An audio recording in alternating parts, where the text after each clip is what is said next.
Bien, vamos a dar inicio a las clases de preparación para el ENAM y ahora con el curso de cirugía general, ¿ok?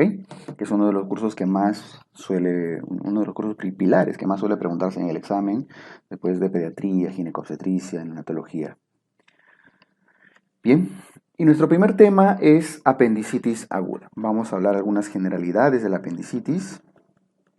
eh, Enfocado mucho en los temas más frecuentes en el ENAM. Bien, en apendicitis lo primero que tenemos que recordar es cuál es la etiología, o sea, por qué se ocasiona la apendicitis y tenemos claro que es por una obstrucción de la base apendicular, ¿cierto? La base se obstruye. ¿Y por qué se obstruye la base? Hay una larga lista, estas son las principales. La hiperplasia del linfoidea o llamada también de los folículos de Rux es la causa más común en los niños. La pregunta en causa principal en los niños, hiperplasia linfoidea o de folículos de Rux. Y en los adultos o abuelitos suele ser por causa por fecalitos. Bien. Entre los dos, que son las dos principales, en los niños predomina hiperplasia linfoidea, en los abuelitos, adultos, fecalitos, coprolitos, ¿cuál es más común? La hiperplasia linfoidea, entre los dos, ¿no? Si nos preguntan en general. Luego viene una lista de los parásitos. ¿Qué parásitos? Los oxiuros o Enterobius vermicularis, los trichuris trichura. No vayan a poner ascaris lumbricoides. Los ascaris son causa de obstrucción de la vía biliar, no de la zona apendicular. Cánceres, ¿qué cánceres pueden generar apendicitis? El tumor carcinoide, que es el cáncer más común del apéndice, ¿no? Listo, las hernias, por ejemplo, que en su momento veremos la hernia de Amiant, la hernia de Garengot, que ya lo vamos a tocar. Entonces recordemos básicamente las dos principales causas. Ahora, la parte más importante, incluso quizá de todo el curso de cirugía, es este cuadro, que resume las 4 fases de la apendicitis, que es la patología más representativa de los abdómenes quirúrgicos. ¿Bien? Y aquí tienen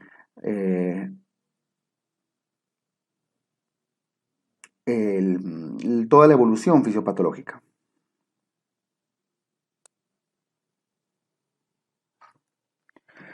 En primer lugar, tenemos a la fase congestiva. A la fase congestiva también se le llama fase catarral. Segunda, la fase supurada, que también en algunos lados le llaman flemonosa. Y luego viene la fase necrosada, que también a veces lo llaman gangrenado. No es exactamente lo mismo, pero para efectos del examen vale. Necrosado o gangrenado. Y finalmente la fase perforada, cuando ya se hace hueco. La primera fase congestiva dura aproximadamente las primeras 4 a 6 horas, las primeras 6 horas de la apendicitis luego de la obstrucción. Y lo que ocurre es disminución del flujo linfático y venoso. Al disminuir el flujo linfático, el flujo venoso, el apéndice se hincha. El apéndice, de lo que era delgadito, se empieza a hinchar porque no hay buen drenaje venoso. La sangre y la linfa se acumula. De ahí viene el nombre de congestión, por eso la fase congestiva. Y al distenderse, al hincharse, al edematizarse, ¿qué ocurre? Sus capas externas, que son su serosa, se distienden. Y eso genera dolor visceral. ¿Por qué? Porque la serosa, la capa más externa del apéndice, tiene una inervación de tipo simpática, que por cierto son fibras tipo C.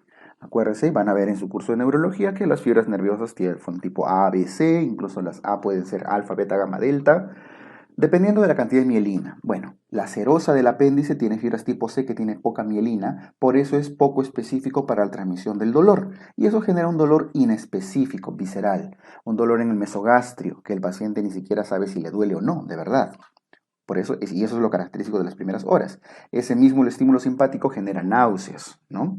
Ahora, en esta fase hemos dicho que solamente se ha hinchado, se ha edematizado el apéndice. No hay proliferación de gérmenes. Es negativo. No significa que sea gram negativo. Cuidado con malentender este signo de acá. Es simplemente que no hay gérmenes. No hay proliferación de gérmenes. Luego de esas 6 horas viene la fase supurada. Eh, en la cual ocurre 6 horas después. ¿Y qué ocurre acá? Proliferación bacteriana. Aquí recién empiezan a proliferar bacterias. En esta etapa supurada hay más E. coli que bacteroides. Lo que muestra este esquemita de acá es que la relación E. coli y bacteroides es mayor a 1. E. coli es el gram negativo más frecuente y bacteroides es el anaerobio más frecuente. Pero ahí predomina E. coli. gram negativo. Y eso, esa inflamación, esa proliferación bacteriana genera ya que el peritoneo parietal se estimule. Y el peritoneo parietal tiene fibras tipo A, que están mucho más mielinizadas, por eso da un dolor localizado, somático. Aquí aparece el McBurney. ¿Cuánto tiempo de apendicitis vamos? 6 horas de congestión, 6 horas de supuración, van 12. 12 horas después viene la fase necrosada. ¿Qué ocurre en esta fase necrosada? Recién por la alta presión disminuye el flujo arterial, deja de irrigarse el apéndice. Y al dejar de irrigarse hay poca oxigenación, hay isquemia del tejido. Al haber isquemia, proliferan bacteroides. Hay más bacteroides que coli. Y cuando hay isquemia de un tejido, ¿qué cosa prolifera? ¿Qué cosa genera? Fiebre, alza térmica. Las necrosis, las isquemias de los tejidos generan alza térmica. Es lo característico. No solo en la apendicitis, sino en general cualquier órgano que haga isquemia hace fiebre. ¿Cuánto tiempo de apendicitis llevábamos? 6 horas de congestión, 6 horas de supuración. ¿Cuánto dura la fase necrosada? Aproximadamente 12 horas. 6 y 12 tenemos 24 horas. Después de 24 horas, el apéndice, y no solo el apéndice, sino cualquier otro órgano, se perfora. Y de la perforación vienen las complicaciones que vamos a ver en el cuadro de abajo. Sobre todo las peritonitis. Y eso clínicamente que genera dolor al rebote. ¿Sí? Resumiendo, al inicio de la apendicitis se obstruye la base y disminuye el flujo linfático y venoso. Por eso se congestiona y genera un dolor visceral inespecífico. Luego proliferan las bacterias y eso genera dolor somático localizado. Y luego lo último que ocurre es la disminución del flujo arterial y eso genera clínicamente fiebre. Y ya después de todo este proceso se perfora y genera dolor al rebote, el peritonismo, ¿no? Bien, de la perforación vienen las complicaciones y las complicaciones pueden ser peritonitis, o pueden ser masas. Lo voy a agrupar. De dos en dos. Peritonitis y masas. Las peritonitis pueden ser localizadas o generalizadas. Ya deben recordar que la peritonitis localizada es cuando hay pus en un cuadrante.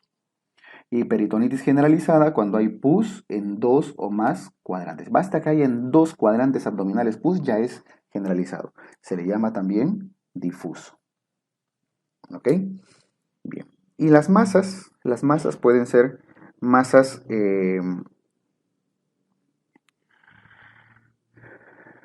absedadas o masas no absedadas. Cuando el apéndice se envuelve con peritoneo, con epiplon, con intestinos en general, y se abseda, se llena de pus, se llama absceso apendicular, que en todo caso le llamamos masa absedada.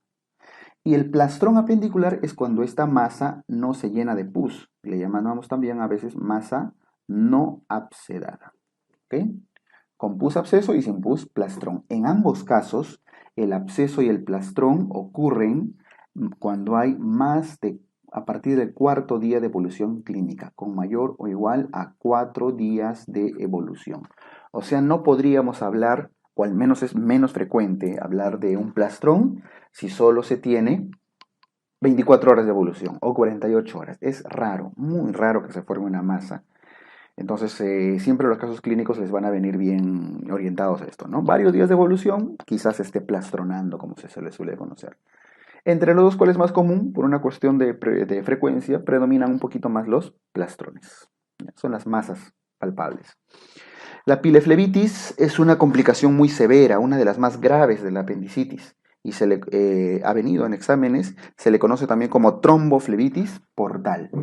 ¿Qué significa? Que hay una inflamación de los vasos hepáticos a nivel portal, ¿ya? Que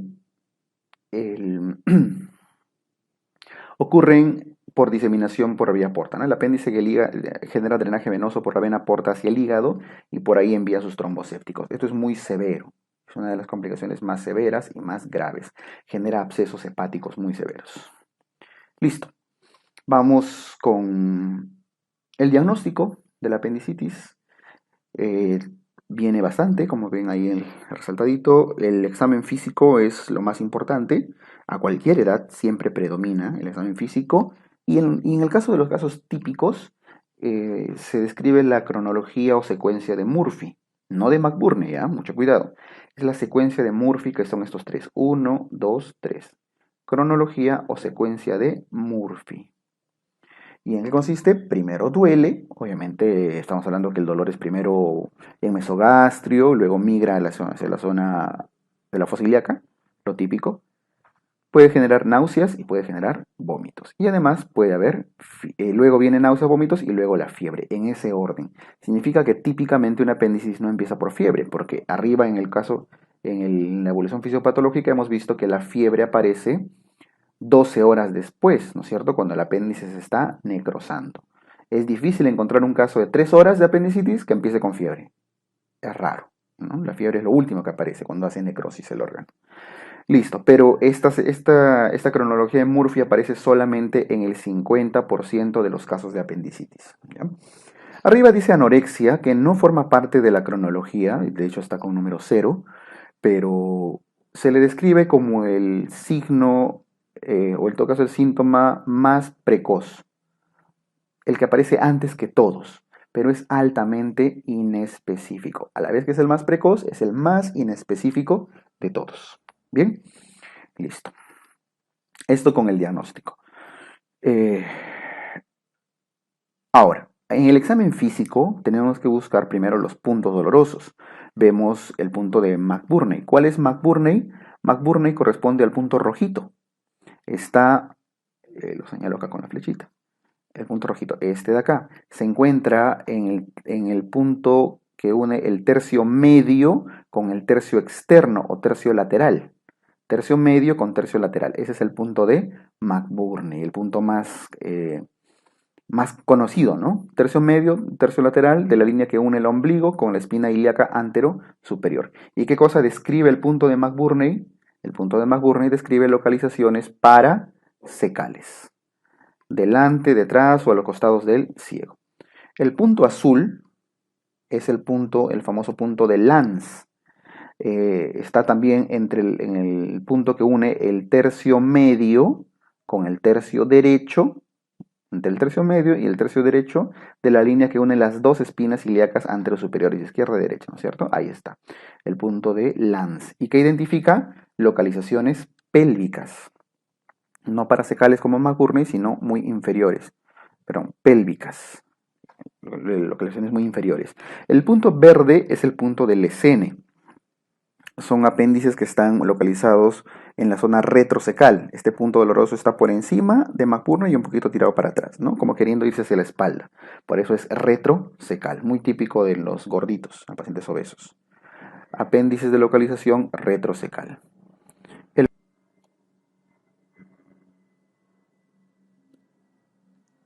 El punto de Morris es este punto amarillito que está entre el tercio medio y el tercio interno de la misma línea de McBurney, pero que está más pegado al ombligo. Entonces, ese punto de Morris identifica apendicitis de localización paraileal, o sea que están delante o detrás del ilio. ¿Ya?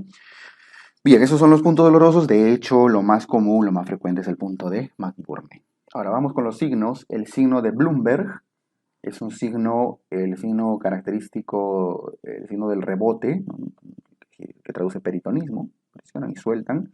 Esto aparece, no olviden, cuando hay más de 24 horas de evolución. El signo de Robson, que es cuando palpan, viendo la imagen nuevamente del lado de acá, cuando ponen la manito al lado izquierdo y giran sobre el colon, ¿no? Sobre todo el marco cólico para distender el ciego.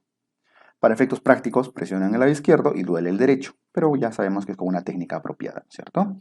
Entonces, la técnica, el signo de Robson, cuando presionan el lado izquierdo y duele el lado derecho. El signo del iliopsoas, es en la foto que está arriba, este es el iliopsoas, paciente en decúbito lateral y generan extensión de la cadera hacia atrás. El signo del obturador, cuando el paciente está en decúbito dorsal, flexionan la cadera a la rodilla y hacen un giro del pie, del todo el miembro inferior, ¿cierto? Y estimulan el músculo obturador. Son signos, maniobras para poder dejar apendicitis. El signo de Musi es el otro nombre que recibe el dolor al rebote. Es prácticamente equivalente al Bloomberg. Traduce peritonismo, dolor al rebote. El signo de Horn es un signo no muy usado ya hoy en día, pero que duele al traccionar, al descender, al traccionar el testículo derecho jalan el huevito del testículo del lado derecho y eso genera dolor en la fosa ilíaca derecha, en el punto de McBurney. Pero es al traccionar el testiculito, ¿ya? Es un dolor reflejo. ¿Por qué? Porque no olviden que el cremaster es una prolongación del músculo oblicuo externo, del oblicuo interno, perdón. Entonces eso hace que el dolor genere un dolor reflejo. Dentro de los exámenes auxiliares para apendicitis, tenemos que el hemograma ayuda. El hemograma muestra leucocitosis con división izquierda, sabemos, más de 10.000 leucocitos. El PCR es un reactante de fase aguda que suele ayudar. Los exámenes de orina sirven un poco para descartar una infección urinaria, leucocituria, hematuria, pero sin nitritos. ¿Qué significa? Las apendicitis no suelen generar nitritos, porque los nitritos son más característicos de las pielonefritis, de las infecciones urinarias. Entonces, cuando piden un examen de orina y encuentran nitritos, debe ser una ITU, al menos con más probabilidad. Si no hay nitritos, refuerza la probabilidad de una apendicitis. No solo nitritos, sino estearasas leucocitarias, cilindros leucocitarios, etc. ¿Ya? Pero nitritos es lo más característico, ¿no? La radiografía puede ayudar básicamente para descartar una neumonía basal derecha, que es uno de los diagnósticos diferenciales, y finalmente lo que está resaltado son los estudios de imágenes de elección, la ecografía y la tomografía. Entre los dos, el estudio que tiene más precisión, el más específico, el gold estándar, es la tomografía, con contraste. Pero no le pueden hacer a todos. El estudio alternativo, que tiene también alta sensibilidad, bueno, no tanto como la tomografía, pero que sirve es la ecografía. ¿En quiénes indican siempre ecografía? En personas que no les pueden hacer TAC, sobre todo mujeres en edad fértil, hasta que se descarte que esté gestando, para no irradiarlo, ¿cierto? Entonces el estudio de elección en mujeres jóvenes en edad fértil, ecografía. Y en general, si no les menciona que es una mujer joven, TAC con contraste, es el gold estándar. ¿Y cuáles son esos hallazgos? En la tomografía se detecta dilatación apendicular con un diámetro mayor a 6 milímetros y un engrosamiento de la pared mayor a 2 milímetros. O sea, el apéndice se engrosa, se dilata más de 6 milímetros y engrosa su pared más de 2 milímetros. ¿Ok? No siempre van a poder encontrar en la ecografía también, perdón, son los mismos datos. Solamente que en la ecografía va a ser más difícil ver el grosor de la pared. En la eco, básicamente se busca la dilatación del apéndice y punto. ¿Ya? Incluso si es que logran ver el apéndice con el ecógrafo. Pero bueno, eso es cuando se cuantifican los valores, ¿no? Para el diagnóstico. Listo. Entonces, el gol estándar, la tomografía. No olviden nuevamente, el examen físico es lo más importante, ¿no? Así, tal cual ha venido en varios exámenes. Muy bien. Vamos ahora a la escala de Alvarado. La escala de Alvarado es uno de los scores más útiles para el diagnóstico de apendicitis y, bueno, para la toma de decisiones, ¿no? Hoy en día que la medicina y la cirugía basada en evidencia está bastante en boga.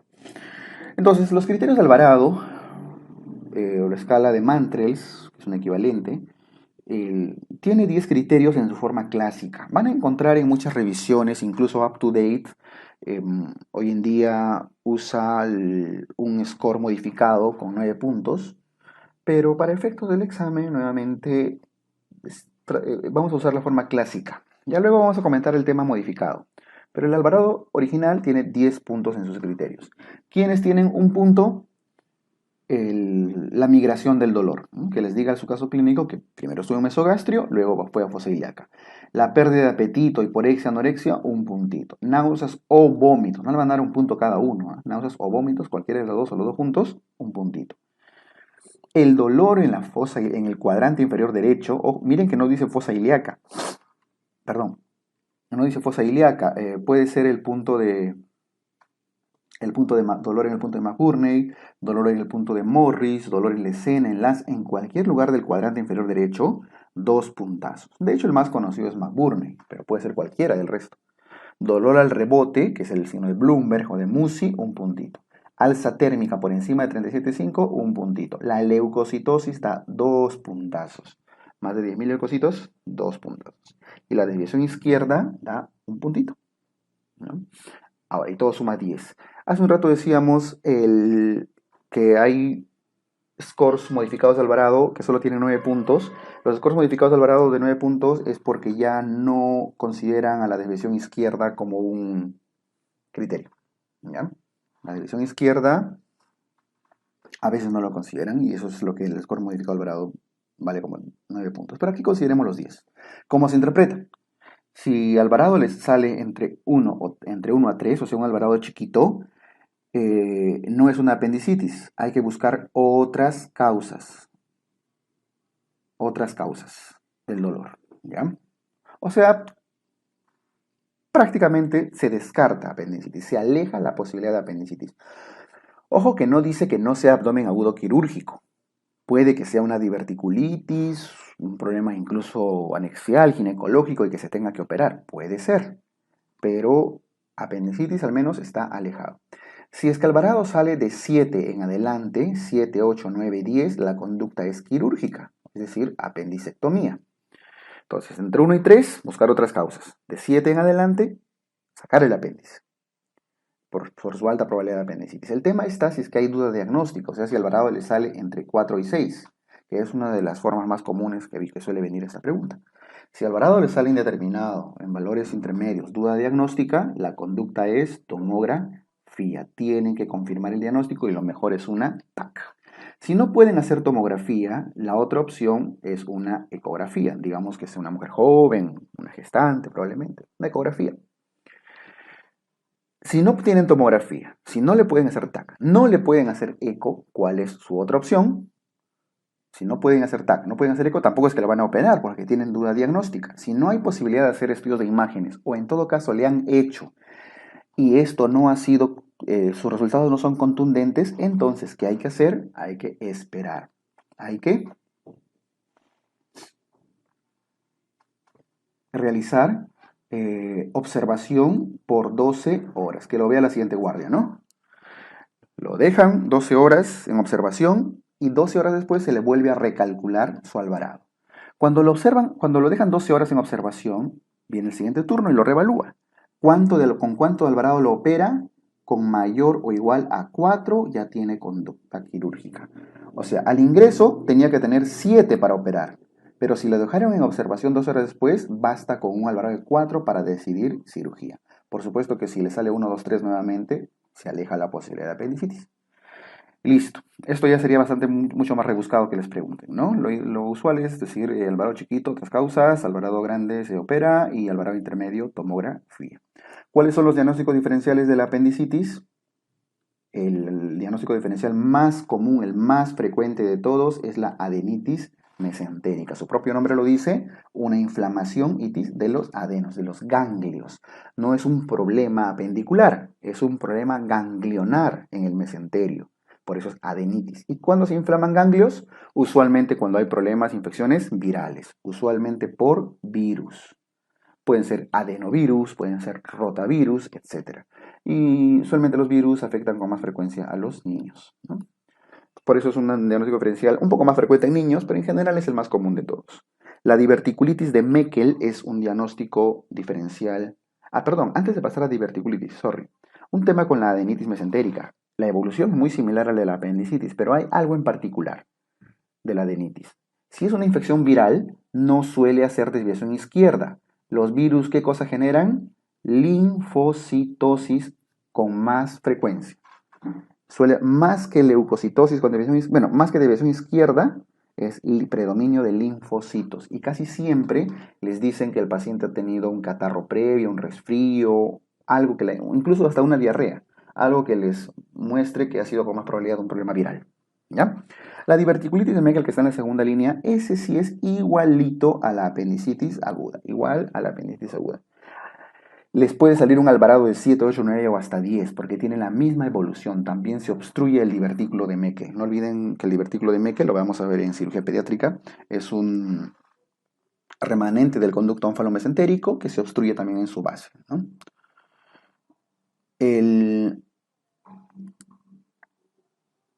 embarazo ectópico roto también muestra una clínica similar de la apendicitis, pero es mucho más súbito, ¿no? Y tienen que darle datos de fecha de última regla, que haya menorrea, que haya anemia por el sangrado, por la ruptura del saco, etc.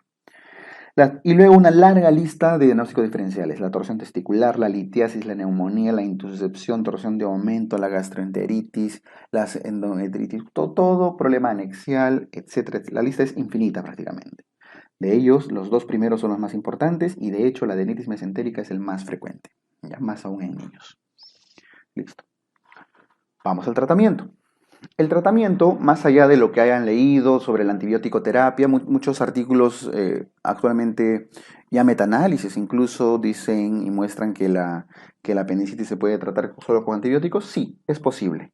La antibiótico terapia cada vez tiene más fuerza, no se encuentra todavía en muchas guías importantes, pero ya se suele hacer. Puede hacerse tratamiento únicamente antibiótico. Pero para eso hay una condición básica: no debe estar perforado. Si se perforó, ya ningún antibiótico va a cerrar el hueco. Ni siquiera debe estar necrosado, es decir, debe estar en sus etapas iniciales de la apendicitis y ahí se puede tratar con antibióticos. ¿Ya? Así que, en general, para el examen, el tratamiento es quirúrgico: sacar el apéndice, apendicectomía. Y cuando sacan el apéndice, tienen que ver base ok, base dañada. Si la base está en buen estado, se corta el apéndice y se deja un muñón, o sea, lo que estamos viendo acá. Se corta el apéndice y se anuda, por eso dice muñón libre, muñón suelto, ¿no es cierto? Amarradito. Eso sí, es que la base está en buen estado, pueden anudarlo. Pero si la base está en mal estado, dañado, tienen que hacer una jareta, que es esto que estamos viendo acá. Tienen que suturarlo. Y el muñoncito, ingresarlo, invaginarlo, meterlo, ven la flechita, meterlo hacia adentro para que se invagine y suturar alrededor. Para que no haga dehiscencia, para que no se vuelva a perforar, ¿no?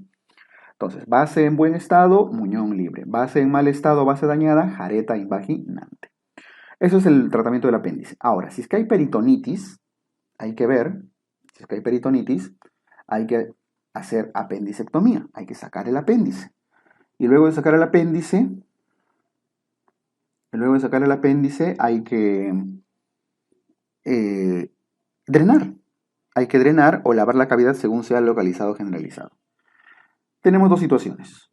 Si es localizada, o sea, hay pus en un solo cuadrante, se saca el apéndice, se drena y se da sus antibióticos.